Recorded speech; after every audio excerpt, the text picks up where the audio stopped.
এই তিন বন্ধু মানুষ হলেও ভূত হতে পারে। আসলে এই তিন বন্ধু কোটিপতি হওয়ার জন্য একটি ম্যাজিক্যাল কফিন তৈরি করে।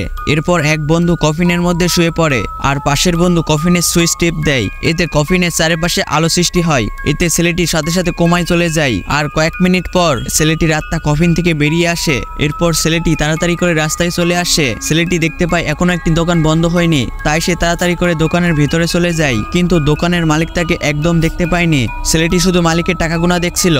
মালিক জানতো না লকারের পাসওয়ার্ড ছেলেটি দেখছে। দোকানের মালিক বাড়িতে যাওয়ার পর ছেলেটি সঙ্গে সঙ্গে কফিন থেকে জেগে ওঠে আর সেই দোকানে চলে যায় এবং সব টাকা চুরি করে। এইসব দেখে ছেলেটির আরেক বন্ধু এটি চেষ্টা করতে চেয়েছিল, তাই সে চোখ বন্ধ করে কফিনে শুয়ে পড়ে। হঠাৎ ছেলেটির আত্মা কফিন থেকে বেরিয়ে আসে, কিন্তু ছেলেটি সরাসরি প্রতিবেশীর বাড়িতে চলে যায়। ছেলেটি দেখে তার পছন্দের মানুষ শুয়ে আছে, কিন্তু ছেলেটি নিজেকে থামাতে পারে না। কিন্তু তার পছন্দের মানুষ সাথে সাথে চোখ খুলে ফেলে, কিন্তু মেয়েটি তার সামনে কিছু দেখতে পায় না। তো বন্ধুরা, এই কফিনটি কার কার লাগবে ভিডিওতে লাইক করে কমেন্টে জানিয়ে যাও।